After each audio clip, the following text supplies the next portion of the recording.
verdade está na hora mesmo, está na hora certa. Hoje os meninos que geralmente fazem as coisas aqui, Divaneio, Alex e tal, não vieram, fiquei meio enrolado. Mas acabou dando tudo certo, graças a Deus. Eu não sabia a senha ali do computador. Vamos lá, vou orar. Pai amado, te adoramos, Senhor, nesta noite, por estarmos aqui na tua presença. Te louvamos, ó Deus, porque tu és bom, a tua misericórdia, o teu favor, tua graça duram para sempre, Senhor. Ó Deus, abençoa a ministração da lição desta noite, Senhor, que possamos, ó Deus, receber uma parte poderosa, Senhor, especial, Senhor, uma mensagem, Senhor, abençoadora da tua palavra, através da ministração do teu servo, Senhor. Ó Deus, abençoa o Gilson, Senhor, que tu possas, ó Deus, falar aos nossos corações através da ministração dele, Senhor, que possamos ser grandemente abençoados, Senhor, nesta noite. Pedimos a Deus que tu nos ajude, nos abençoe, Senhor. Abra, Deus, também o nosso coração e o nosso entendimento, para que possamos compreender as verdades da tua palavra, Senhor. Que essa noite seja uma noite memorável e abençoada, Senhor, no nome de Jesus, Senhor. Amém. Bom, já começamos já, né, Fábio? Já está ok, né? Aos amigos que estão nos assistindo online, espero... na verdade não estão online. A gente vai gravar e depois as pessoas vão ter acesso. E vocês sejam grandemente abençoados por esta ministração. Caramba, veio lá com um visual lá da NASA, do Gilson. Veio fraco não, veio com um visual bacana. Isso, fica à vontade aí, Deus te abençoe. Queridos pais de Cristo, a Deus seja a glória. Vamos na noite de hoje prosseguir com as nossas lições, e agora a terceira na verdade, relacionada ao Evangelho de João, portanto a penúltima lição do trimestre. O próximo será um tema muito palpitante sobre a autoridade das Escrituras, de Deus, do Espírito Santo, sempre temas relevantes para nós, A aula de hoje, até em função de domingo ser o dia D da EBD, o nosso tom será um tom evangelístico para o domingo seguinte.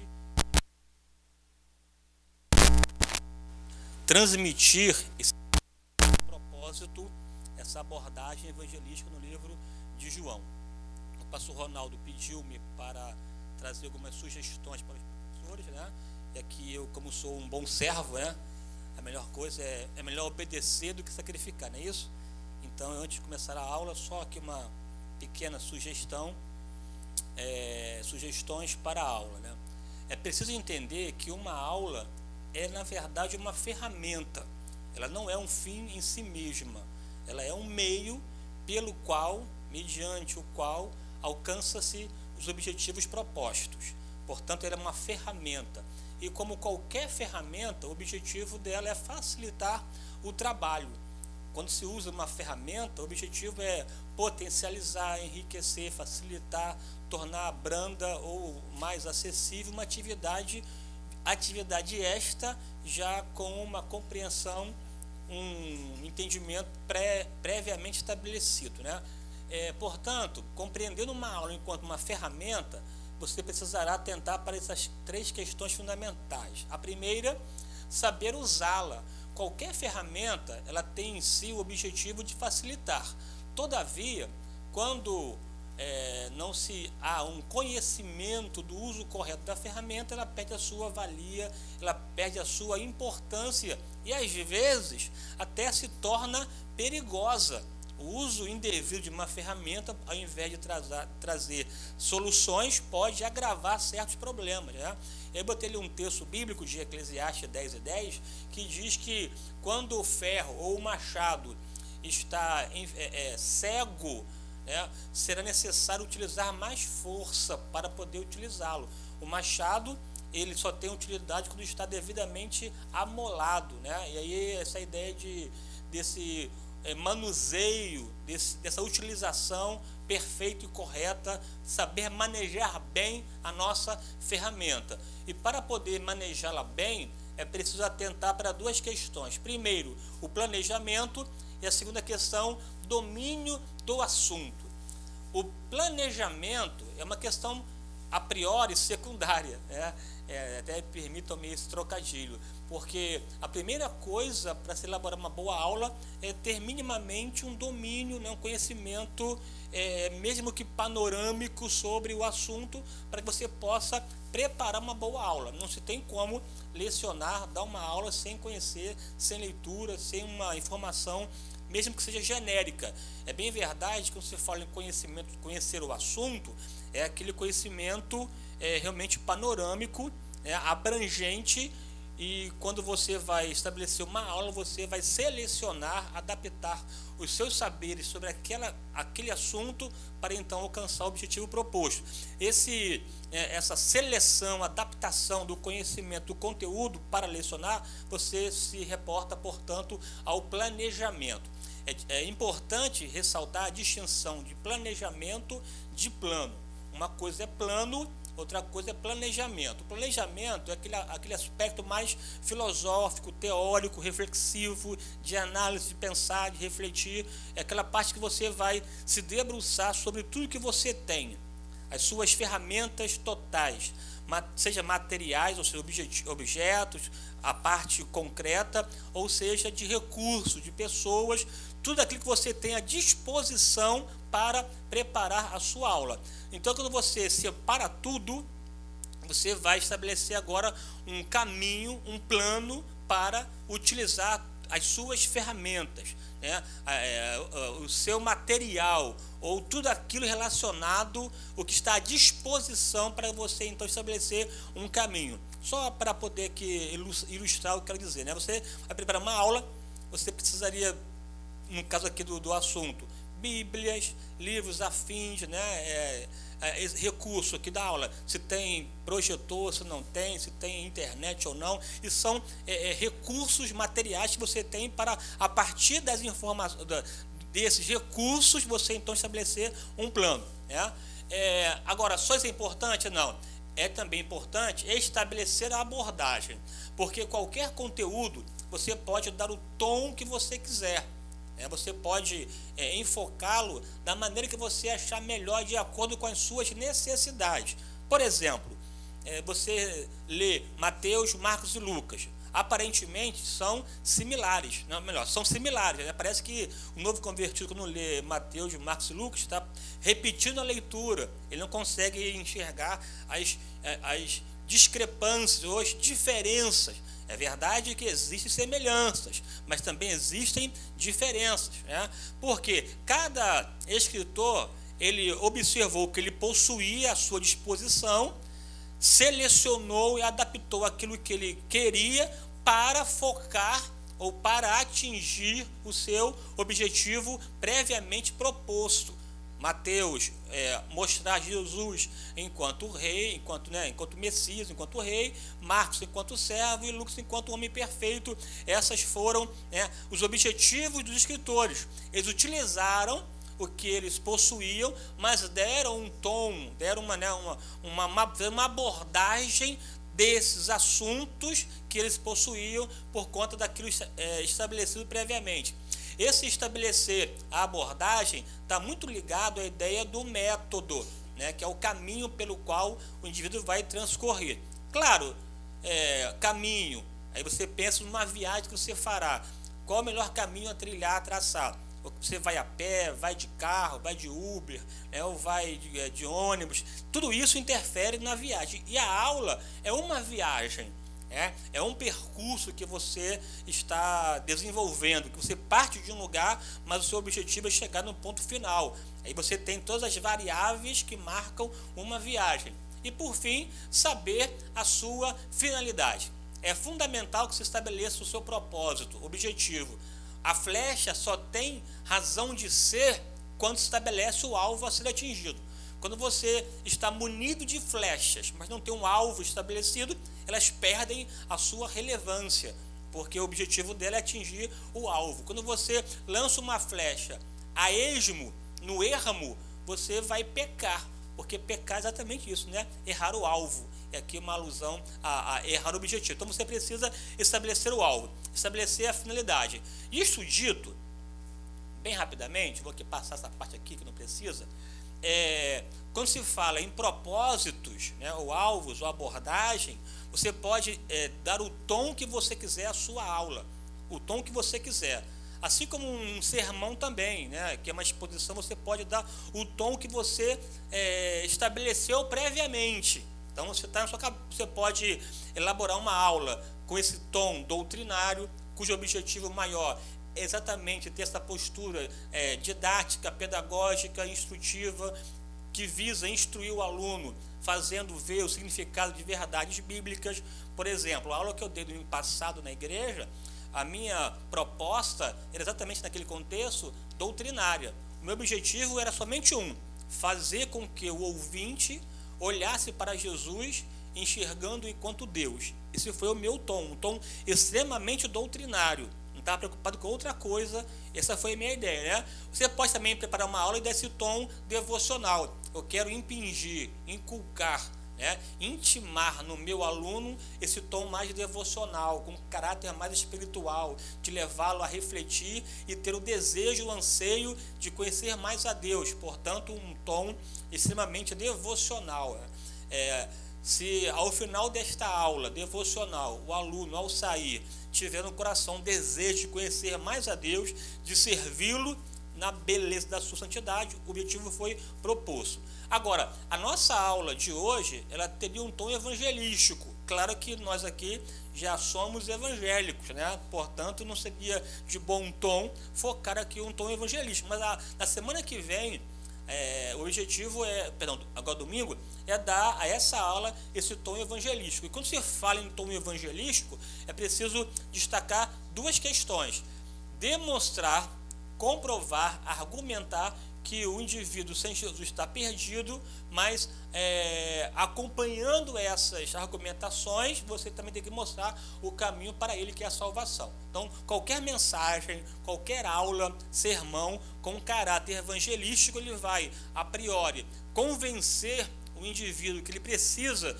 de Jesus, e ao final você vai demonstrar que Jesus é o caminho, a verdade e a vida. Se não transitar nessa esfera, aí a aula não foi com um tom evangelístico, beleza?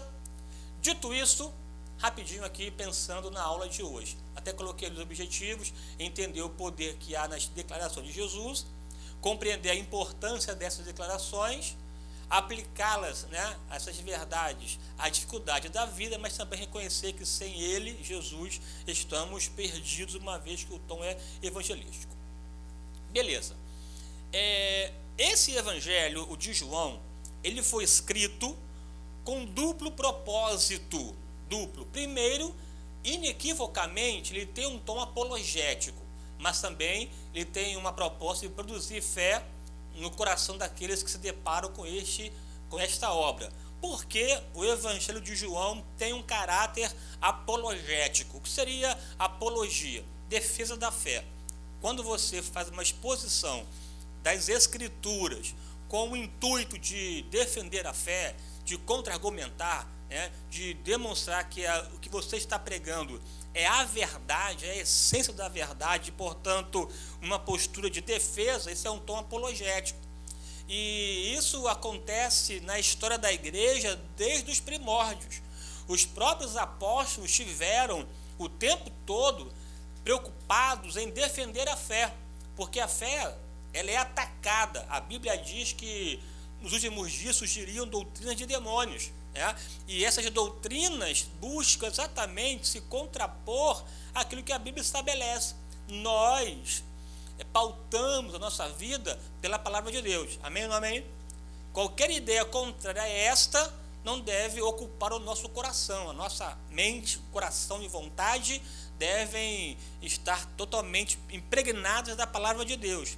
Então, em função dessas questões, os escritores se preocuparam desde o começo em defender a fé. A igreja cristã sempre teve que lutar em duas fileiras, uma contra a heresia e outra contra a perseguição.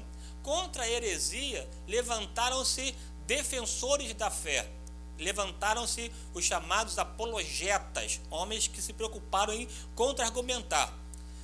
Tanto escritores canônicos, né, os hagiógrafos, como também a partir, né, dos discípulos, dos apóstolos, também levantaram-se muitos defensores da fé. Por que João tem esse tom apologético? No contexto que ele escreve o seu evangelho, estava muito impregnado na cabeça do cidadão, da sociedade. Oi? Agiógrafo quer dizer escritor sagrado. É um termo técnico, com H, hagios, né, e grafos, seria escritor sagrado. O escritor sagrado, ele produz um autógrafo. Autógrafo é o escrito original. O livro que João escreveu, lá o original, é chamado de autógrafo. Não temos mais esse autógrafo, né, esse livro original. Temos cópias dele.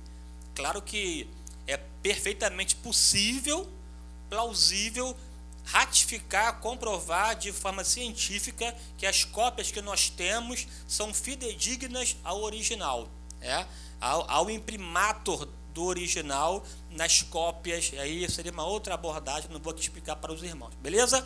Mas voltando aqui à ideia, muitos problemas no campo da heresia circundavam a igreja, especialmente no contexto lá primitivo, porque a sociedade da época dos apóstolos é uma sociedade greco-romana e muito marcada pelas filosofias diversas, dentre as quais uma chamada de gnosticismo, gnose, gnose do conhecimento. Era um grupo que acreditava no conhecimento místico, espiritual, que só poderia ser salvo aquele que tivesse acesso a esse saber místico, um saber que poucos conseguiam atingir essa manifestação transcendental. E esses gnósticos afirmavam que a matéria ela era negativa, ruim. A corrupção, a maldade, as mazelas estavam presentes na matéria. A matéria era algo ruim. Isso eles pensavam. E aí, como então entender Jesus que veio em carne, se fez carne e andou entre nós? Um homem, Jesus andou entre nós, ele andou entre nós de forma histórica, espacial, as pessoas viram. Então, eles diziam, esse Jesus que está aí andando, ele não é real, é um Jesus aparente, é só uma aparência de que ele se fez carne. Então, tentaram aí, de alguma forma, anular a sua humanidade. Aí João, negativo, ele se fez carne e habitou entre nós, era real, era palpável. Aquele que nega que ele veio em carne, até ele fala que não é filho de Deus, essa necessidade do reconhecimento do verbo encarnado. Ele está argumentando. Quando ele utiliza a ideia do Logos, quem esteve aqui na igreja no ano passado, que assistiu a minha aula, ali eu trabalhei muito bem a ideia do Logos. Quem não assistiu, até sugiro humildemente, que vá lá ao Google, ao YouTube, e veja lá a aula do ano passado, que eu trabalhei um pouco a ideia do Logos, mostrando o que significou para João essa ideia do Logos enquanto Deus na sua inteireza, na sua totalidade. Então você vai perceber que o tempo todo ele tem esse tom apologético. Mas além do tom apologético, ele vai produzir a sua obra com um tom muito claro, que era produzir fé nos seus leitores. Olha só o que o texto diz de João. Jesus, pois, operou também, em presença de seus discípulos, muitos sinais. A palavrinha sinal é aquilo que aponta para, remete para. Qualquer sinal é um símbolo. E símbolo é lançar junto, lançar de forma paralela, que sim mais balo, né? O balo é o verbo lançar, e sim, lançar, você lança duas ideias para estabelecer comparações. Quando você vê, por exemplo, aqui um sinal vermelho, o sinal em si é apenas um significante, o importante é o significado, é aquilo que ele remete. O sinal vermelho, para o carro não pode passar. Então, o sinal aponta. Os sinais que João escreve, ou relatou, apontavam para a divindade de Jesus. Portanto, o olhar não pode ficar preso, fixado, amarrado apenas na narrativa do sinal. É entender o que está por trás dele e para onde ele nos remete. qual era a ideia de João, né? Jesus operou muitos sinais que não estão escritos neste livro. Estes sinais, porém, que ele relatou, né, foram escritos para que creais que Jesus é o Cristo, Filho de Deus, e para que, crendo, tenhais vida em seu nome. Então, o objetivo era para que creais. Interessante aqui que essa palavra aqui, né, ele está dizendo que todo mundo deveria ler esse texto, absorvê-lo, crer nele. Essa crença possibilitaria salvação, porque a salvação seria uma consequência de crer que Jesus é o Cristo. Sim, se nós aqui fôssemos aprofundarmos nessa compreensão de Jesus enquanto Cristo, precisaríamos de algumas aulas para explicar em que sentido Jesus é o Cristo. Eu vou dar só aqui uma palhinha para os irmãos. Cristo é um título, não é o nome próprio de Jesus.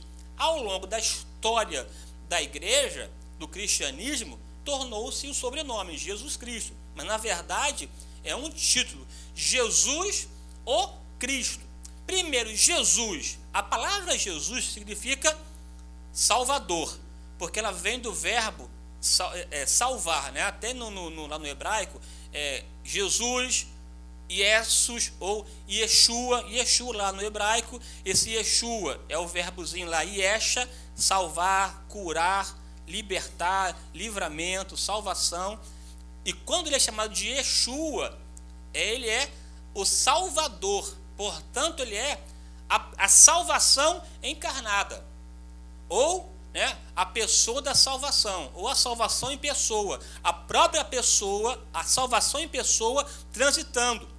Aí, isso é muito relevante, porque tudo na Bíblia, tudo, a revelação que Deus nos deu, os registros feitos pelos hagiógrafos, o objetivo final era essa, possibilitar-nos salvação. Tudo que Deus fez nesse contexto aqui humano, visa uma única coisa, possibilitar a mim e a você salvação. A salvação é o eixo pelo qual transita toda a revelação de Deus. Quando você analisa um texto, enxerga uma passagem, ali, né, manifesta ou está presente a vontade dele nos salvar. Como Jesus é o tema central da Bíblia, a Bíblia, portanto, tem como eixo principal a salvação.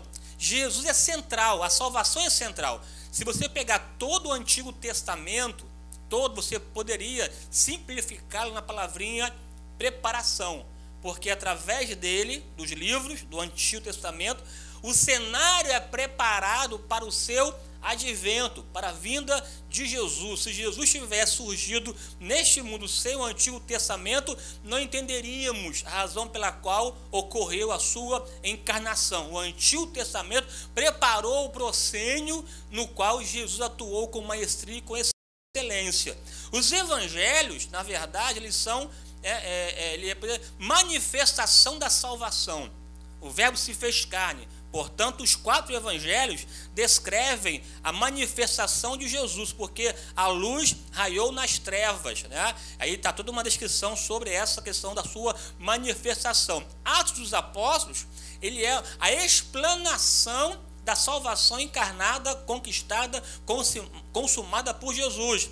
As epístolas, uma explanação da salvação. E Apocalipse, a consumação de todas as coisas. Você tem preparação, manifestação, expansão, explanação e, por fim, consumação. Jesus enquanto esse eixo principal. Agora, além disso, ele é o Cristo. Esse o Cristo significa o ungido. Se você utilizar o termo lá no hebraico, seria Yeshua HaMashiach, que é o Messias. Jesus é o Messias. Jesus é o ungido. A palavra ungido, ela é carregada de uma gama enorme de significados. Quem era ungido no Antigo Testamento? Em termos de pessoas, havia os objetos, uma vez ungidos separados, consagrados, mas em termos de pessoas, apenas 3 categorias: profetas, reis e sacerdotes. Quando a Bíblia diz que Jesus é o Cristo, é porque está carregando em si a função tríplice de sacerdote, profeta e rei. Agora, o exercício desse ofício de Jesus ocorreu de maneira plena, perfeita, total, cabal, sem deixar nada em falta, porque todos os três, lá no Antigo Testamento, existiam profecias acerca de um que surgiria, iria manifestar de forma plena a função estabelecida. Por exemplo, quando se fala em profeta, qual é a função do profeta? É trazer o coração de Deus para nós outros, não é isso? O profeta é um porta-voz, é aquele que tenta de alguma forma traduzir o que está no coração de Deus e trocá-lo em miúdos para nós. É o porta-voz, é um canal. Agora, quando a mensagem de Deus passa pela vida do profeta, ela pode, que acontece, ter algum tipo de correlação com o próprio canal, e aí tem as suas limitações no que diz respeito à transmissão plena daquilo que está no coração dele para nós, porque nem sempre o profeta conhecia e entendia aquilo que ele estava transmitindo, porque a função do profeta não é entender, é somente comunicar, é enviar a mensagem. Só que lá no Antigo Testamento, vários textos dizendo que viria um profeta excelente, um profeta semelhante a Moisés, e esse deveríamos escutar. Ou seja, havia no coração do povo de Israel a esperança que surgiria um profeta capaz de revelar plenamente o coração de Deus, revelar na sua totalidade, na sua profundidade. Agora, no que diz respeito ao papel do sacerdote, também no Antigo Testamento, profecias relacionadas ao surgimento de um sacerdócio perfeito e pleno. Qual é a função do sacerdote? É levar as demandas dos homens para Deus, é estabelecer essa mediação entre o homem e Deus. Ele é, na verdade, enquanto o profeta traz de Deus para nós, o sacerdote leva as questões nossas para Deus. Então, aqui entenda, o sacerdote, ele tem que ter uma relação, ele é uma ponte, e enquanto ponte, ele atinge e toca as duas extremidades, sim ou não? Para ser ponte, tem que tocar as duas extremidades, porque senão a ponte não acontece, ele tem que estar com um pezinho numa ponta e o pé noutra. O sacerdote, por exemplo, portanto, ele tinha que ter uma correlação com o homem, conhecer as suas demandas, as suas questões, ter afinidade, ter identificação com o homem, mas também ter identificação com Deus. Ele precisaria, portanto, ser homem e Deus. Ele era uma pessoa separada, distinta. O sacerdócio levítico, ele tentava executar essa função, porém não executava na sua inteireza, porque o sacerdote, ele, por mais que fosse separado com a função de mediar, de mediação, aquele que sacrifica, ele também tinha que sacrificar por si. Ele não conseguia plenamente exercer essa função. Aí surgiu profecias lá no Antigo Testamento. Tu és o meu sacerdote segundo a ordem de Melquisedeque. Era uma profecia que apontava o surgimento de um novo concerto, de uma nova aliança, cujo sacerdote seria não da ordem de Levi, mas da ordem de Melquisedeque. Interessante, quando o autor aos Hebreus escreve o seu livro, a sua carta, ele está dialogando com a comunidade judaica. E os judeus criticavam, questionavam Jesus enquanto sacerdote, porque ele não era da tribo de Levi. Jesus é da tribo de Judá, ok? Não era da tribo de Levi e tampouco era coatita, era um cohen, coatita, porque você sabe que Levi teve 3 filhos, não é isso? Teve Merari, Gerson e Coate. Os meraritas, gersonitas e os coatitas. Dos levitas, somente os coatitas exerciam a função sacerdotal, a função levítica da tribo. Sacerdote, somente coatita. E Jesus não era coatita, logo não poderia ser o sacerdote. Aí o autor dos Hebreus vai, de forma muito sábia, ironizar e dizer que Jesus é que bom que Jesus não é da ordem dos coatitas. Que bom, porque se ele fosse da ordem dos levitas, também seria imperfeito. Ele é de uma ordem superior, uma ordem excelente, uma ordem segundo a ordem de Melquisedeque, que não teve princípio de dias, né, nem fim de dias, eterno. É uma outra compreensão. O que para vocês é uma fraqueza, na verdade é uma fortaleza. Jesus cumpre a profecia lá de Salmo 110, verso 4, que diz que surgiria um sacerdote que atuaria numa outra aliança segundo a ordem de Melquisedeque. Então você perceba, a profecia existia que apontava para um profeta excelente, mas também apontava para um sacerdote excelente, mas também profecia que apontavam para um rei excelente, que julgaria com justiça e com paz. Esse rei Jesus. Ou seja, essa esperança messiânica que se fala, se cumpre totalmente em Jesus, porque ele era o Cristo. Esse ungido mostra, portanto, Jesus exercendo a sua função tríplice. Ele, enquanto sacerdote, ele é perfeitamente capaz de entender as nossas demandas, de entender as nossas crises, as nossas angústias, as nossas tentações, porque a Bíblia diz que ele em tudo foi tentado. Qualquer problema que você possa elencar, selecionar, separar, Jesus o conhece de forma profunda, porque nenhuma tentação que você tenha passado se compara com a dele. Ele tem plenamente condição de se identificar conosco, porque ele foi 100% homem, e enquanto homem experimentou tudo o que é possível no âmbito humano. Qualquer tentação que você possa elencar, Jesus foi tentado, no entanto, não sucumbiu à tentação, ele venceu a tentação.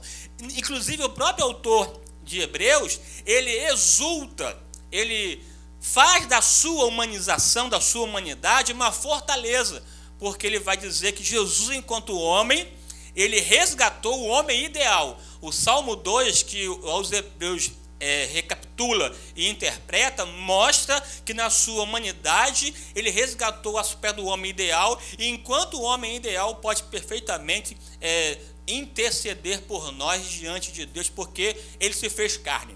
Olha só, eu estive lendo um livro esses dias, um livro do Santo Anselmo. Santo Anselmo foi um teólogo do século XI, né? Escreveu vários livros, dentre os quais Porque Deus se fez homem. Porque Deus se fez homem. Em relação a Jesus, ele viveu num contexto de uma sociedade feudálica, e no feudalismo, você sabe que tinha a relação do senhor feudal e do vassalo, que através de um pacto de fidelidade prometia ser fiel ao senhor. Quando esse pacto era quebrado, a ofensa do senhor feudal fora quebrada, manchada, e caberia ao vassalo reparar, consertar, né, essa ofensa. E esse reparo não estava ligado ao tamanho do ofensor, mas do ofendido. Então, o que entregar para o senhor feudal para reparar essa ofensa feita? Imagina agora Deus, enquanto Senhor poderoso, que fez com o homem um pacto de fidelidade, o homem quebrou esse pacto, agora o homem precisa entregar uma oferta, entregar algo para reparar essa ofensa feita a Deus. Somente o próprio Deus seria capaz de elaborar alguma coisa ou algo para reparar, aplacar essa ofensa feita a ele. Daí o verbo se fez carne. Jesus veio. E como ele foi, né, ele é 100% homem, é capaz de nos ouvir, entender-nos e interceder por nós. Mas como também ele é Deus, ele consegue conversar na mesma altura de Deus e levar as nossas demandas de maneira total e plena. Essa é a ideia do Jesus, o Cristo, bem basicamente, beleza? Então a ideia era, né, fazer com que através dos seus textos, ou do seu texto, produzisse no leitor fé. Esse crer aqui não é um crer de acreditar, conforme disse para mim uma testemunha de Jeová, que eu nem contei naquele dia, né? Porque eu falei, não, eu já creio em Jesus. Aí ele disse, o diabo também crê, até estremece, né? Aí eu dei uma raiva santa assim um dia e tal. Aí, enfim, esse crer é entregar-se totalmente a Cristo, entregar-se sem reservas, entregar-se, lançar-se plenamente nas mãos dele, entregar o coração, a vida, a alma, os sentimentos, tudo, né? Quando a pessoa crer nesse tom de entregar-se, automaticamente vai desfrutar dele vida plena em seu nome. Jesus, portanto, possibilitando vida plena, vida total, vida física, mas também vida espiritual. Viver com ele por toda a eternidade. Esse é o tom de João. Vamos lá avançar. Alguma pergunta? Não, né? Muito obrigado. Deus abençoe. Jesus, o verbo encarnado. Já falei aqui que Jesus, né, teve a sua natureza humana, ele se fez carne, habitou entre nós. É importante você ler um texto bíblico, separar quando ele está focando a sua humanidade e da sua divindade. E aqui só uma rápida observação. É um problema quando nós queremos transferir para o mundo espiritual elementos que marcam o mundo material. É um problema, né? Por exemplo, tudo ligado a tempo e espaço. Quando você leva a categoria tempo para a eternidade, você cria um nó que não tem como dialogar. E também a questão de espaço. Aí tem a questão, não, como é que você no céu? Tem 2 tronos, o trono de Deus, o trono de Jesus, né? Como é que é essa questão? Porque Jesus não pode estar no trono de Deus, né? Aí lá serão 2 tronos. Aí, isso é uma discussão teológica que vai embora. Tem uma gama enorme de literatura discutindo, se debruçando como será no céu em relação ao trono de Jesus e o trono de Deus. E a Bíblia não se preocupa com isso. O que a Bíblia diz que ele está sentado à destra do Pai. Estar sentado à destra é a ideia de autoridade, de poder. A destra é autoridade, é certo de autoridade nas mãos de Jesus. É soberania, é dominação, é controle. Não está focando a ideia de espaço, porque espaço é uma questão pertinente à nossa realidade. O que precisamos entender é que a Bíblia é um livro de mensagem divina. Agora, a linguagem é humana. Na Bíblia tem geografia, história, ciência, botânica e por aí vai. É um livro, a linguagem é humana. Agora, a mensagem é divina. Imagina se Deus usasse a sua linguagem divina para nós aqui. Não entenderíamos nada. Tanto que não, que o próprio Deus se fez carne. Ele é a mensagem humanizada para que nós pudéssemos, através dele, conhecer o coração de Deus. Jesus veio aqui manifestar o coração de Deus para nós, e o coração dele é que todos nós sejamos salvos, porque essa é a vontade de Deus. Pastor? Gilson, ainda sob o impacto da sua ministração no domingo passado, como eu disse, cheguei em casa e fui obrigado a revê-la. Eu gostaria que você colocasse para os nossos berianos hoje aqui aquela questão de que se Deus, ou se Jesus não é Deus, Deus também não é Deus. Isso foi de uma inspiração assim? É verdade, né? Na verdade, eu li num livro, né? Vamos assim, né? Você não, me deixou, desculpa me aí, deixou né? triste. Não, porque as pessoas têm essa mania, pastor, de pensar que eles trouxeram uma revelação, né? Não, bacana, humildade da tua parte aí, porque para mim eu falei, rapaz, como é que... Agora, por outro lado, aí tem um aspecto também da bondade de Deus. Você consegue, eu estudei muito para aquela aula, né? Claro, né? Estudei para caramba. Agora, isso não quer dizer nada. Tem muitas pessoas que leem muito mais do que eu. O que faz diferença é a sua bondade, é a sua graça. Você pode ler à vontade, estudar tudo e, ao fim e ao cabo, não dá em nada. Então, a mão de Deus, o dom, né, ministério, chamada aí, portanto, a glória é de Deus. Agora, quando Deus tem os seus objetivos, você lê uma coisa pequena, eu li várias vezes, mas naquele dia eu consegui ler, e ali, pá, né, acende uma luzinha aqui, um negócio, uma inspiração, você consegue viajar. Aí eu estava até em casa, né, amor? Dormi, já quase mais de meia-noite lá, então, pensando, a mente vai viajando, né? Viaja assim, aí você faz correlações, aí as coisas vão se descortinando. Eu observei na pregação um momento Cortella.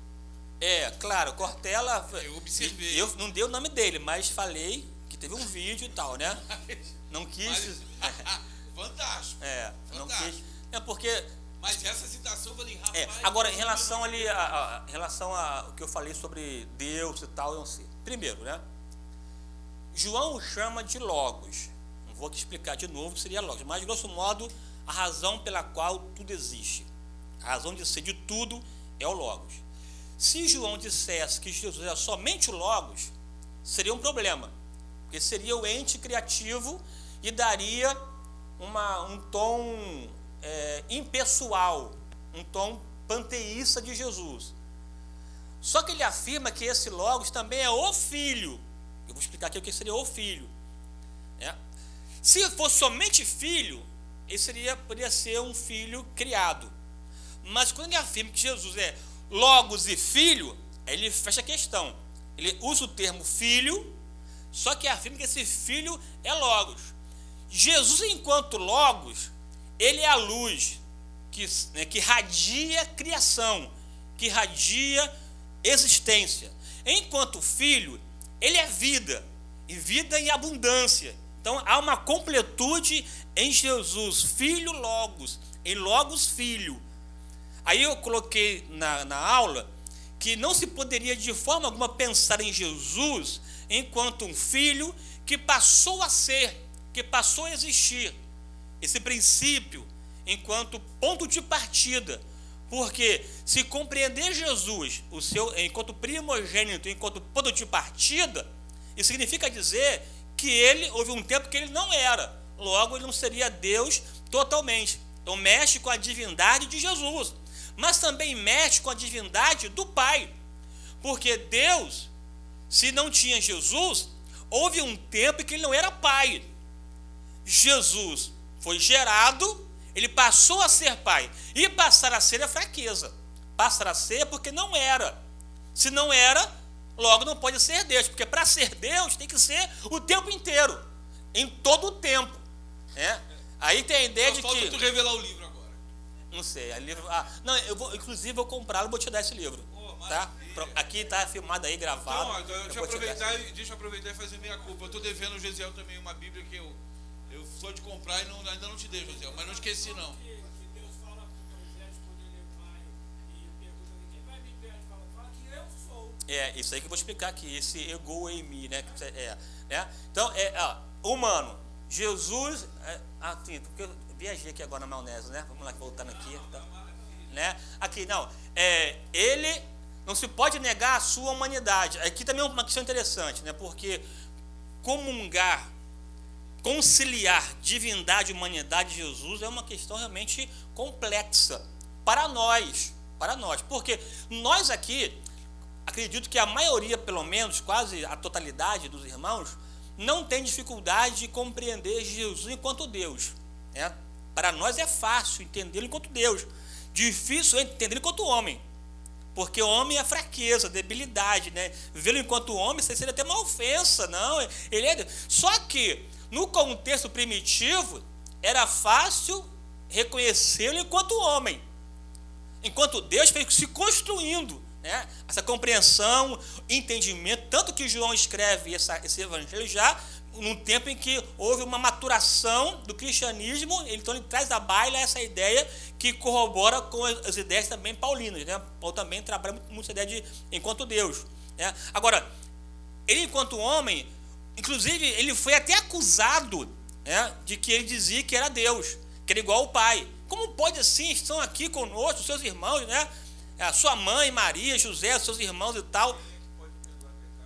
Quem pode perdoar pecado? Aí é um caso interessante, né? Que eles ficaram arrazoando o seu entendimento. Como é que pode perdoar e deixar os pecados?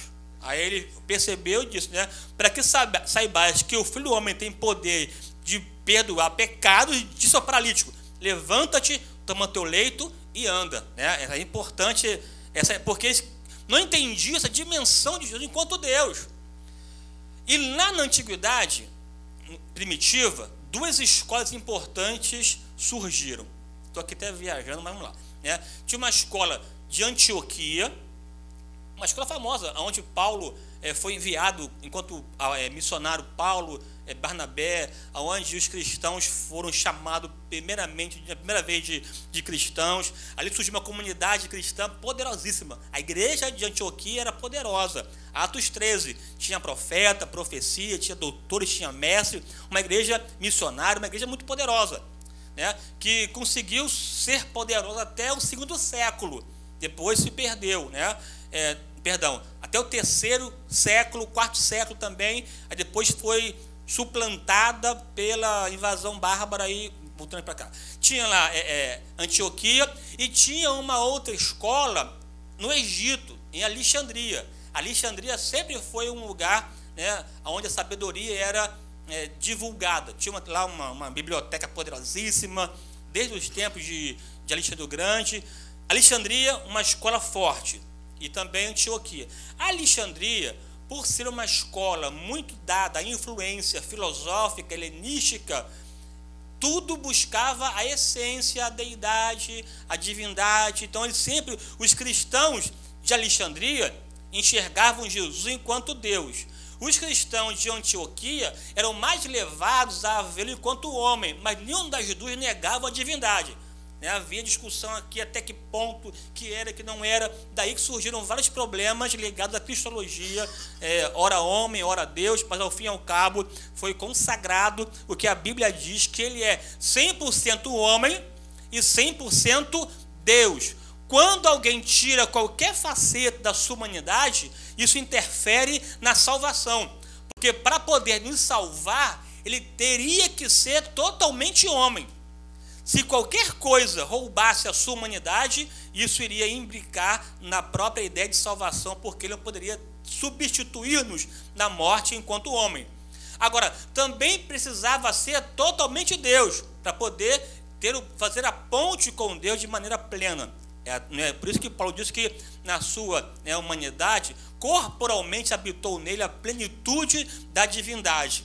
Essa divindade de Jesus muito forte. Então, que você pula para a sua humanidade e vê a divindade, é algo fantástico. Aquela ideia de que eu falei que Jesus é profeta. Enquanto profeta, não somente mostrou o caminho, ele afirmou que era o caminho, né? Aos Hebreus é um texto fabuloso. Ele começa com uma narrativa lindíssima. Começa assim, aos Hebreus. Havendo Deus antigamente falado de muitas maneiras, várias vezes, de muitas maneiras, aos pais, pelos profetas. Olha só, ele está afirmando que Deus falou aos pais de muitas maneiras e várias vezes pelos profetas. Portanto, as palavras dos profetas, palavras inspiradas, né? Houve um tempo de revelação parcial, revelação provisória, revelação primária. Nesses últimos dias, ou seja, nos dias atuais, falou-nos pelo o seu Filho. Ele agora não fala mais conosco, no sentido como antigamente, através dos profetas. Ele falou-nos nesses últimos dias pelo seu Filho, o qual foi feito herdeiro de tudo. Por favor, abra sua Bíblia aí rapidinho, aos Hebreus, capítulo 1, só para entender um pouco dessa divindade de Jesus. Tá, Hebreus fica antes do Apocalipse, lá pertinho, depois de Tiago. Antes do Apocalipse, né? Está entre Gênesis e Apocalipse. Antes de Tiago. Capítulo 1, depois de Filemon. Jantou muito, né? Jantou nada, né? Olha só o que diz lá aos Hebreus. Havendo Deus antigamente falado muitas vezes e de muitas maneiras aos pais pelos profetas, a nós falou-nos nesses últimos dias pelo Filho. Olha só, a nós falou-nos, é o verbo falar, né? Falou para nós. Falar, o que é falar, gente? Expressar, mas o que? Falar. Ação, comunicar. O que é comunicar? Comunicar é tornar comum uma ação. Ou seja, através da fala, o que está em mim, eu transmito para você, para o Senhor. Então, se está em mim e agora estar em ti, agora está comum. Essa socialização, se compartilhar. Então, comunicar, só a comunicação quando essa partilha. Nem sempre falar muito é comunicar. Você pode falar muito, mas não comunicou. Comunicar é compartilhar. Esse compartilhar é pela palavra, pela fala. Então, através da fala, o que está em mim é transmitido, é socializado, é comunicado ao outrem. A palavra enquanto meio de comunicação, enquanto meio de socialização. O que está no coração de Deus veio para o nosso coração por conta da palavra. E a palavra, ela expressa o nosso interior, o nosso pensamento, a nossa própria essência. Cada palavra, de certa forma, é um pedaço da nossa carne, do nosso ser. Nós somos partilhados a partir da palavra e cada partilha é uma socialização de nós para o outro. Sem palavra não há comunicação. Isso está claro aqui, né? Vocês só saberão o que eu penso se usar a palavra. E para que haja compreensão, para que haja comunicação, não deve ser qualquer palavra. Uma palavra que faça sentido para aquele que transmite, mas também para aquele que recebe.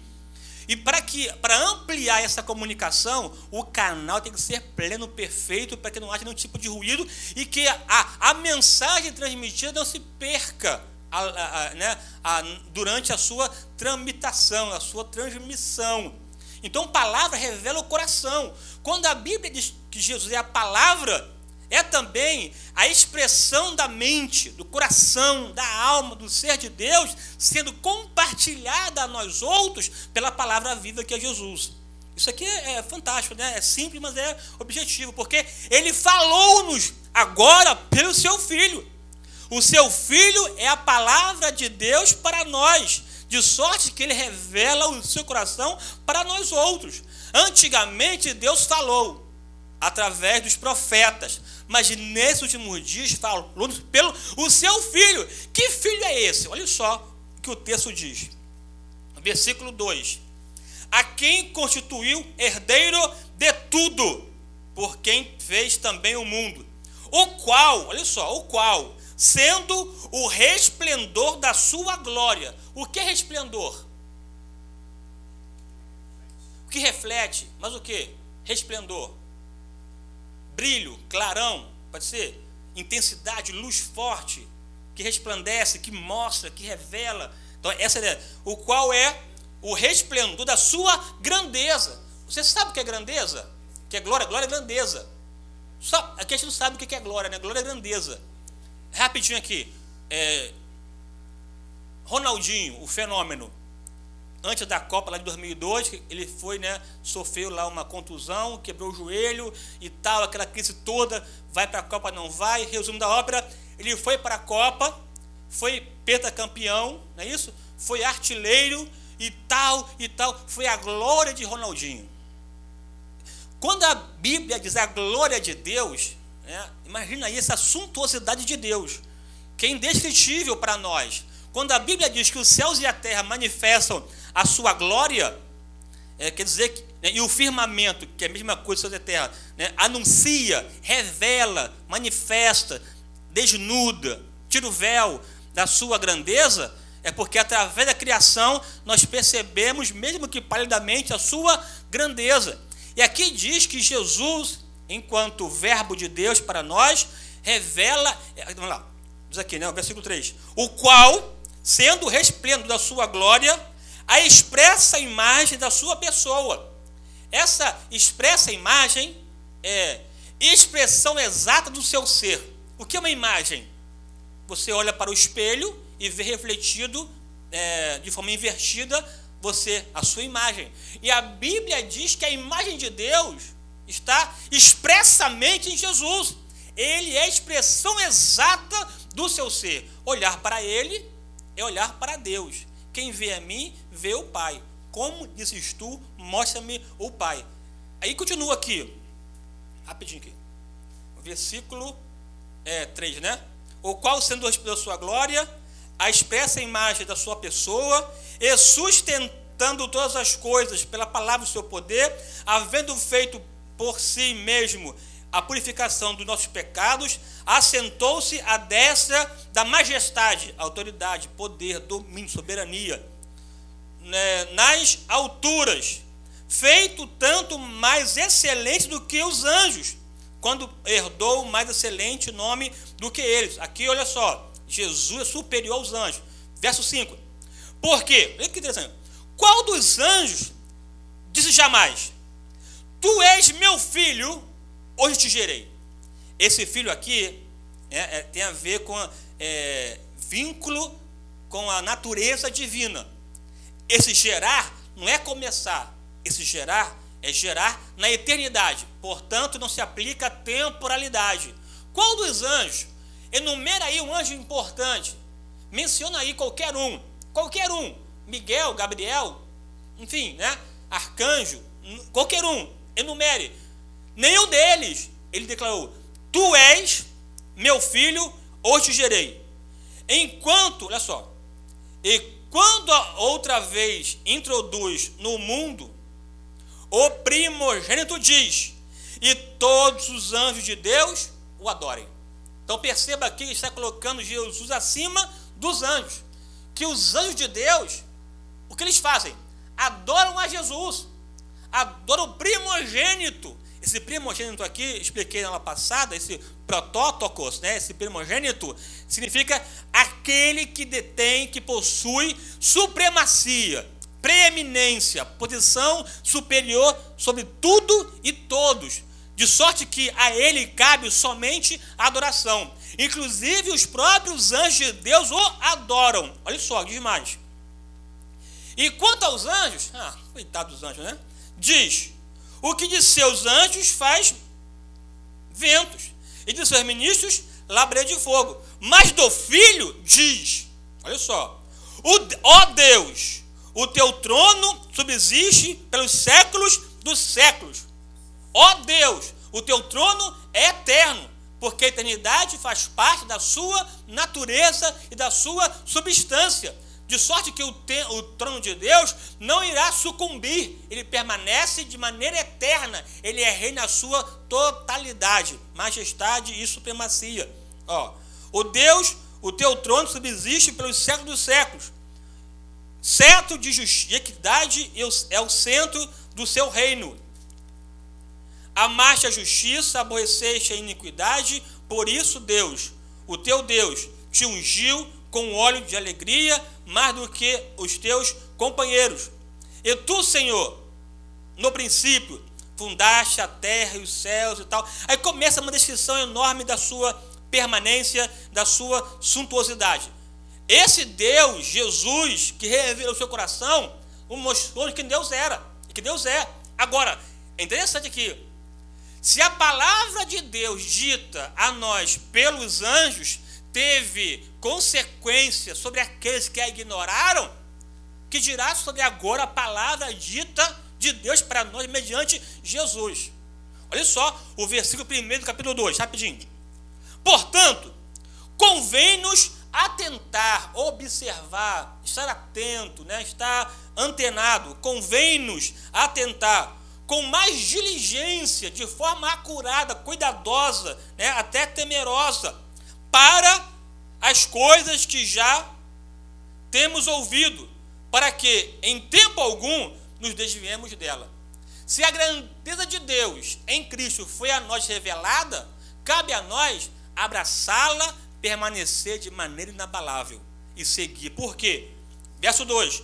Porque se a palavra falada pelos anjos permaneceu firme, e toda a transgressão e desobediência recebeu a justa condenação, como escaparemos nós, se não atentarmos para uma tão grande salvação, a qual, começando a ser anunciada pelo Senhor, foi-nos depois confirmada pelos profetas? Aqui, entendeu? É uma comparação. Deus em Cristo se revelou para nós de maneira plena, e cabe a mim e a você permanecermos firmes nessa, beleza? Aqui avança, desculpa aí que eu na digressão, mas foi necessário, né? Agora, esse Jesus, em João, é o tempo todo mostrando a sua divindade. Daí ele separa uma gama enorme de declarações. Se a palavra, se a expressão revela o nosso ser, o nosso interior, era de fundamental importância separar os seus diálogos, as suas declarações. João não registra os diálogos à toa, de forma fortuita. É para mostrar, através da sua palavra dita, quem ele era. E Jesus, o tempo todo, mostrou-se, né, no diálogo que ele era Deus. Aí ele usa a expressão, eu sou. Essa expressão, eu sou, você sabe, né? Que eu não sei, mas você sabe que eu sou, você também é. Né? Esse eu sou, traduzindo literalmente, é eu sou. Porque é a expressão ego eimi. Ego, né, de ego, é de o nosso verdadeiro eu, né? Ego eimi. Eimi é o verbo sou, o verbo ser. Eu sou. Então, esse ego eimi significa eu sou plenamente. Eu sou porque sou. Eu sou perfeitamente. Eu sou de fato. Eu sou de verdade. Não sou aparência. Eu sou o que sou porque sou. Isso. Eu sou porque posso. Eu sou o único que posso. Até porque esse eu sou de João, eu sou unigênito. Eu não expliquei lá na aula o que seria unigênito, que nós traduzimos como filho único, o que é um equívoco, a depender do contexto, né? Porque esse unigênito aparece no Novo Testamento 9 vezes, das quais 5 aparecem nos escritos de João, né? Seja no Evangelho ou nas suas cartas. E João, ele é profundamente cristológico e cristocêntrico. Quando ele escreve o Evangelho, ele nos ensina a crer em Jesus. Quando ele escreve a sua carta, a amar a Jesus. Quando ele escreve Apocalipse, a esperar por Jesus. Ele é o tempo todo cristocêntrico. Das 9, 5 vezes de João. Esse unigênito, portanto, tem um papel importante na compreensão de João, já que a maioria das vezes aparece nos seus escritos. A palavra unigênito é que a palavrinha monogenes, mono, único, gene, tipo. É o único do seu tipo, o único do seu gênero. Ele é sui generis.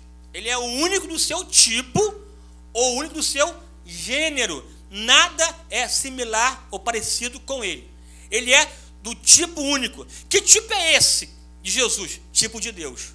Então, aí, esse unigênito está correlacionado com o tipo da divindade. É a categoria divina, que é triuna, né? Ao mesmo tempo é um, mas também ao mesmo tempo é 3. É a trindade na sua cossubstância, coexistindo eternamente. Tanto que a Bíblia diz, né, no versículo 18, capítulo 1, ninguém jamais viu a Deus, mas o Deus unigênito, ou, na corrigida, o Filho unigênito, que está no seio do Pai, o fez conhecer. Esse Deus unigênito, que convive com o Pai na eternidade, o traduz para nós. Portanto, quem vê Jesus vê o Pai. Aí ele vai dizer que esse unigênito é o eu sou. Esse eu sou de verdade. Eu sou corretamente, eu sou plenamente. Nenhum judeu usava esse verbo ser, na primeira pessoa. Porque nós somos transitórios. Nós somos mutáveis. Nós sofremos de metamorfose. Nós somos uma metamorfose ambulante. Na verdade, nós somos, né, uma obra inacabada, irmãos. Ou melhor, uma obra em construção. Né? Estamos nos construindo e somos constituídos a partir da convivência. Como aprendi aqui convivendo com o pastor Ronaldo, né? Essa candura em pessoa, né? Essa candura em pessoa, né, senhor homem? A gente convive, essa troca, a mutabilidade é pertinente à humanidade. Agora, no que tange a pessoa de Deus, o que prevalece é a imutabilidade, porque Deus não muda, ele não sofre impacto sobre as circunstâncias, ele permanece inabalável. E a ideia inabalável em nós acontece quando estamos nele, mas somos, e que bom que mudamos, né, irmãos? Que bom que mudamos, que bom, maravilha, porque é necessário, de fato, que cada um de nós passemos pelo processo de despir do velho homem para se vestir do novo homem. Isso é um processo de mutabilidade, de transformação.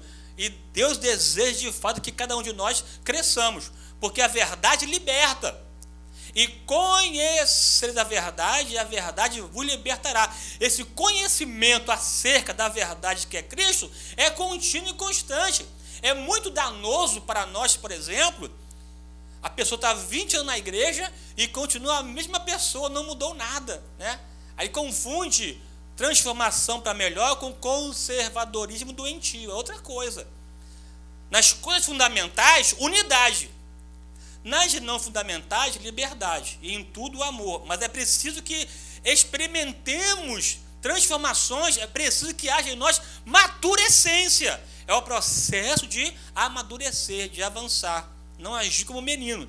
Quando éramos criança, agíamos, falávamos, pensávamos como criança. Mas crescemos, né, irmão? Amém ou não amém? Vamos aqui voltar. Onde eu estava mesmo? Parei onde? Parei onde, pastor? Está falando sobre... O senhor lembra? Sim, sobre o eu sou. Esse eu sou, ele é plenamente, ele é imutável. Mesmo encarnando, ele permanece imutável. Isso aqui é fantástico.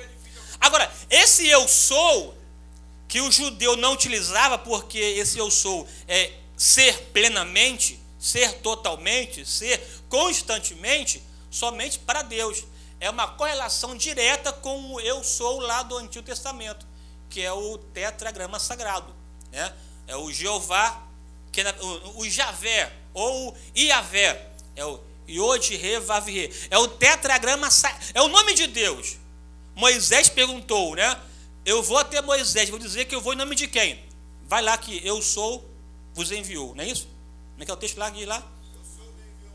Eu sou, me enviou a voz. Esse eu sou tem a ideia de eternidade, de totalidade. Isso é tão difícil explicar esse eu sou, porque já li e ninguém consegue explicar. É porque, como explicar esse Deus na sua inteireza, né? É só lançar ideia mesmo, lançar lampejo, né? Porque Deus é tão poderoso que a Bíblia usa para ele vários nomes, porque cada nome revela uma faceta de Deus. Isso até é um erro, mas assim, revela uma parte de Deus. Ele é o Elohim, ele é o Adonai, ele é o eu sou, o Javé, o Iavé. Esse Iavé, Javé, Jeová, é porque não sabemos ao certo a pronúncia desse nome. O menos provável é Jeová. É o menos provável, né? Aquele que afirma que a Jeová está equivocado até de forma gramatical.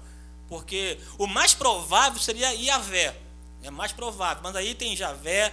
Enfim, esse eu sou lá do Antigo Testamento é eu sou de Jesus.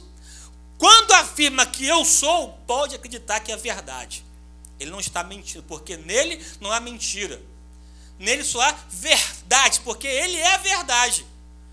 Aí, essa discussão do eu sou, isso feria muito a compreensão dos seus dos seus contemporâneos, dos seus interlocutores, porque ficavam na pilha, porque Jesus estava dizendo que era igual a Deus. Aí, Jesus, olha, vocês não são filhos de Abraão, porque se vocês fossem filhos de Abraão, vocês me ouviriam, porque Abraão falou de mim, escreveu sobre mim. Aí começa a discussão. E Abraão, na verdade, ele exultou-se, alegrou-se em ver o meu dia, viu e alegrou-se. Como é que pode? Abraão te viu, se você não tem nem 50 anos de idade? Como? Aí ele fala, ainda antes que Abraão existisse, eu sou. Eu não estou preso à temporalidade. Ainda antes que Abraão existisse, eu sou. E Abraão viu o meu dia e se alegrou. Aí quando foi que Abraão viu o seu dia? Aí eu tenho uma interpretação que também li em outras obras, pastor, né? Que aquele momento que Abraão foi sacrificar o seu filho Isaac, Isaac perguntou, aqui estão o fogo, a lenha e o cutelo. Aonde está o cordeiro? Aí ele viu lá depois, no final, o cordeiro entre os, preso no matagal. Essa resposta, aonde está o cordeiro, Quem respondeu foi João Batista. Eis o Cordeiro de Deus, que tira o pecado do mundo. A abrangência desse Cordeiro não se compara com a abrangência do Cordeiro antigamente, porque a sua origem é outra. É o Cordeiro de Deus, que tira o pecado não de uma família, de um indivíduo, do pecado do mundo, na sua totalidade, seja antes dele e também pós ele. E esse mundo também com caráter, portanto, escatológico, né? É o Cordeiro de Deus que tira o pecado. Não somente cobre, mas tira, resolve, transforma. Pastor. O que parece que ainda hoje os judeus não conjugam o verbo ser na primeira pessoa. Na primeira pessoa. Isso mesmo? É verdade, né? Então, por exemplo, quando não diz eu sou engenheiro, eu sou médico, diz eu médico, eu engenheiro. É verdade isso? Eu nunca ouvi um judeu falar isso, mas eu sei. É o nome de Deus. É o nome próprio de Deus. E é de fato próprio, né? Somente dele. Só pertence a ele. De sorte que o judeu mais fundamentalista. Por isso que Jesus, quando diz eu sou, ele causa toda essa confusão para eles, porque está dizendo eu sou. Eu sou o quê? Qualquer coisa que você precisa que eu seja. Eu sou as questões básicas, mas também as questões complexas. Eu sou o que você precisa que eu seja. Eu sou, inclusive, o pão da vida. Eu não só atuo nas questões temporais. Eu sou aquilo que, de fato, você precisa ter.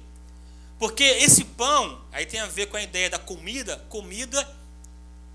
Comida é a questão básica da existência. Ninguém consegue sobreviver sem comida. A comida é uma questão indispensável, essencial. Eu sou o indispensável para você. Você não pode abrir mão de mim, porque eu sou o pão da vida. Qualquer outro comeu do pão que veio lá de Moisés e sucumbiram no deserto. Mas o pão que desceu do céu era ele. Esse sacia de forma total a fome da alma. Porque a fome do corpo, você pode ir à padaria do seu Joaquim e comprar um pão. Mas a fome da alma, você não consegue resolver em qualquer lugar. Você não consegue sanar a fome da alma buscando em qualquer religião. Porque a religião é uma obra do homem. Como são muitos homens, existem várias religiões. Porque religião é a demonstração do homem da sua fome de Deus. Portanto, religiões são muitas, mas o evangelho é um só. Porque foi Deus que estabeleceu para alcançar esse homem perdido. Esse pão que se fez carne, esse pão que descedenta. Além de pão, também ele é água. Eu sou a água, ele também é água. A água que eu lhe der, nunca mais terá sede. Aí tem uma questão aqui interessante no aspecto evangelístico. Ele usa a água porque o foco ali era o poço de Jacó, com a mulher samaritana. Ele usa o pão porque no diálogo estava trazendo a história do maná que desceu do céu. Ele é também a luz, eu sou a luz, porque está usando um momento em que a iluminação no templo chamava a atenção dos seus visitantes. Essa luz que está aí, temporária, né, que só alumia um tempo do dia, eu sou a luz que vê o mundo, é a luz perfeita e plena. Essa ideia de que também aquele que vem a mim nunca mais será sede, quem crê em mim jorrará de si águas cristalinas, uma fonte do seu interior jorrará.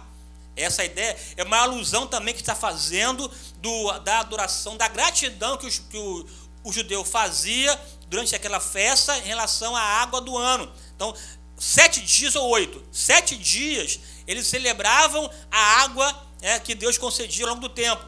No 8º dia, ou no 7º, aí é uma dúvida, ele não tinha esse culto, essa adoração à água. Aí no último dia ele diz, eu sou água. Entende?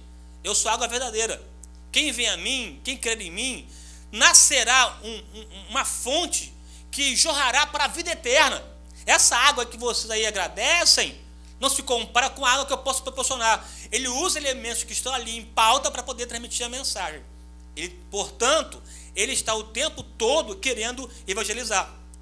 Evangelizar até aquele que era discriminado, samaritano. Pior, mulher. Pior ainda, uma mulher com um histórico que comprometia a sua história, né? Já tinha 5 homens e tal, e por aí vai. Mulher com um histórico complicado, na via pública, samaritana. Aí ele vai... Pois não, querido, desculpa aí.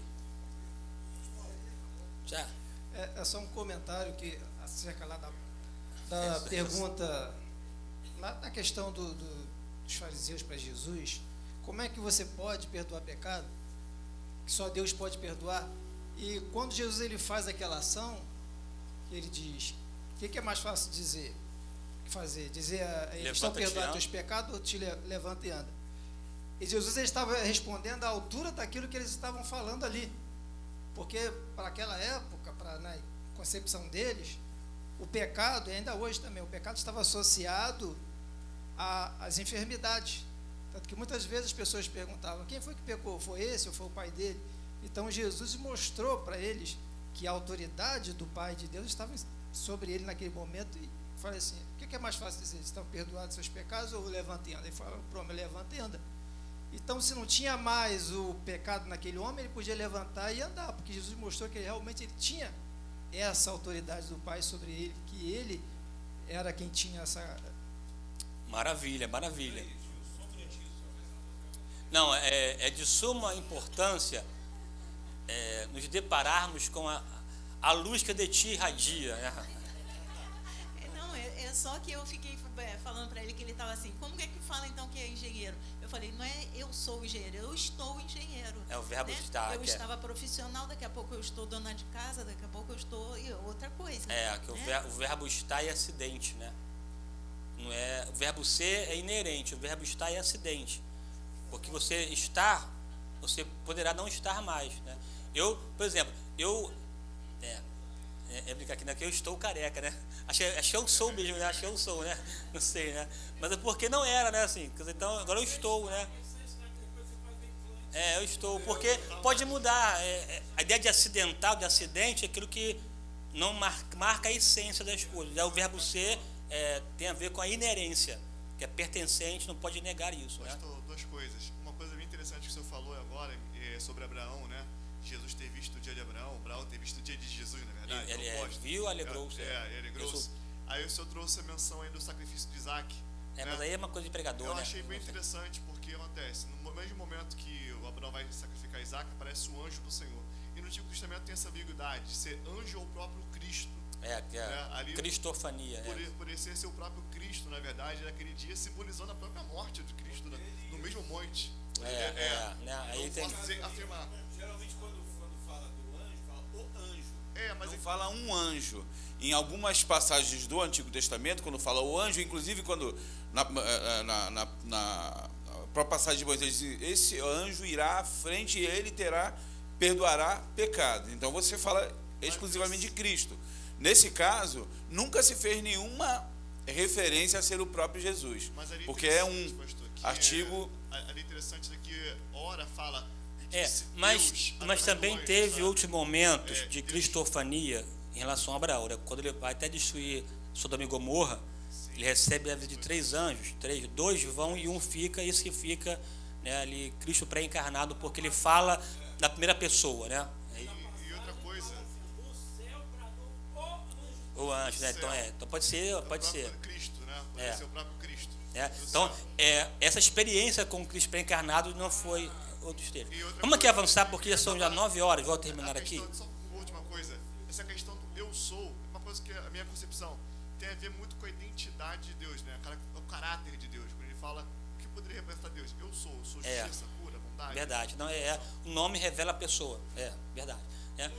Para finalizar aqui, né, queria fechar com essa coisa de pregador aqui, né? Aí é mentira, né? Aí é mentira, né? Aqui, né? Eu estava pensando em casa, né? Assim, pensando bem assim. Karl Marx, Friedrich Engels, Rosa Luxemburgo, Brezhnev, né? Stalin, Mikhail Gorbachev, Mao Tse Tung, esses que ceifaram a vida de muitas pessoas, dentre as quais cristãos, aí inclui também nesse pacote Fidel Castro, Ernesto Guevara, todos eles, de forma indistinta, se prostrarão diante de Jesus, né? Porque a Bíblia diz que todo joelho se dobrará. Além de se dobrar o joelho, toda língua confessará que Jesus Cristo é o Senhor, para a glória de Deus Pai. Deus abençoe. Caraca, Ju. Já terminou? Pô, você é assim, vai daqui a pouco. Deixa eu só fazer uma referência, está correto então na tua interpretação.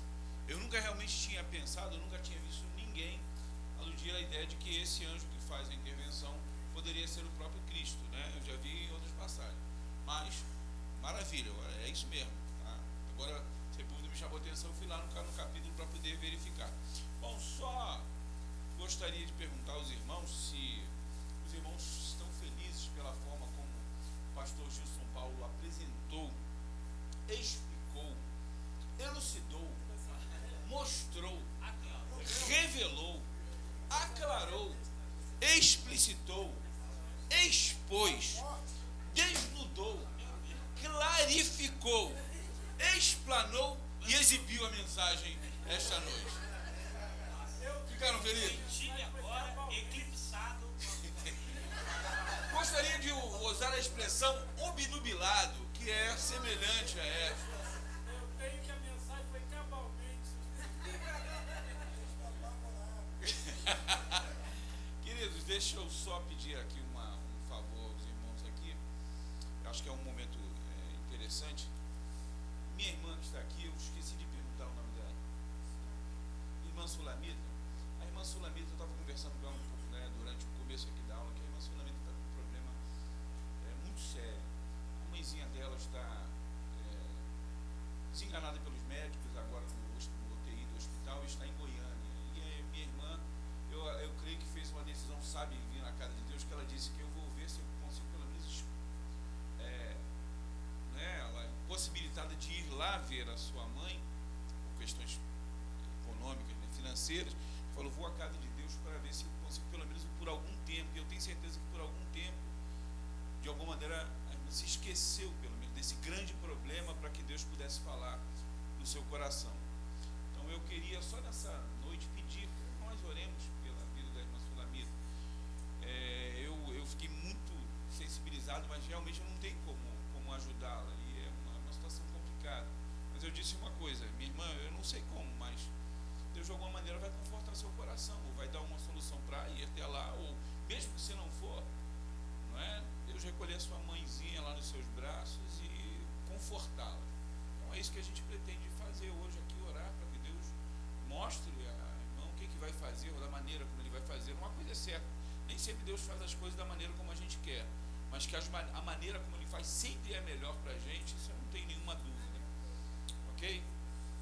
Então, estamos felizes com a ministração do pastor Jesus, mas também a gente tem que chorar, né? Os que choram, né?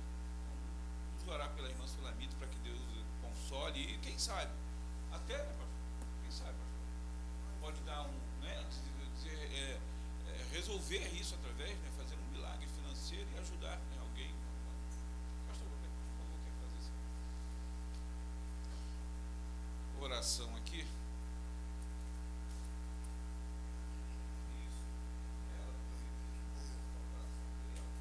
Meus amados, a gente usa aquilo que nós temos de melhor, que é esse acesso direto ao nosso Deus, que tudo pode, como foi aqui bem expressado. Então, nesse momento, já ouvimos dele, agora vamos falar com ele. Amém? Querido Deus, ó Pai, nós te pedimos, ó Deus, pela tua filha Sulamita, que, ó Deus, nos trouxe a tomar conhecimento da sua situação. Ó Deus, muitas das vezes as coisas vêm às nossas mãos e nós nos sentimos impossibilitados. Ó Deus, quantas das vezes nós recebemos notícia de que alguém está no estado terminal, ou que alguém está numa cadeira de roda, ou que algum cego cruza o nosso caminho, ainda criança, e muitas das vezes nós cogitamos dentro de nós, Senhor, nós ouvimos tantos milagres, aconteceu através das suas escrituras, e sabemos, ó Deus, que tu és poderoso para fazer, além do que nós imaginamos. É infinita, realmente além do que nós podemos imaginar. Somos tão pequenos, somos tão ignorantes, tão limitados, ó Deus, mas nós sabemos que o nosso Deus é poderoso. E sabemos, ó Deus, que Ele compadece daquele que se compadece. Ó Deus, porque sabemos que no dia da alegria nós vimos junto, mas no dia da tristeza choramos junto, porque nós somos, ó Deus, totalmente carente e dependente do Senhor. Pai, estenda as tuas mãos, ó Deus. Tu é o Deus de perto, mas também tu é o Deus de longe. Tu opera aqui, opera em qualquer lugar, ó Deus, porque para ti não há limite, tempo, espaço, porque o teu poder é excelso e soberano, Senhor. Nós te suplicamos nessa noite, entra nesta causa e apresenta a solução. Ó Deus, eu não sei como, mas tu pode. Eu acredito, Pai querido, que nesse momento o céu já está se movendo em favor das nossas orações, que como igreja nós se sensibilizamos e pedimos a tua ricas bênçãos sobre a Sulamita, sobre esta questão. Em nome de Jesus nós oramos. Amém.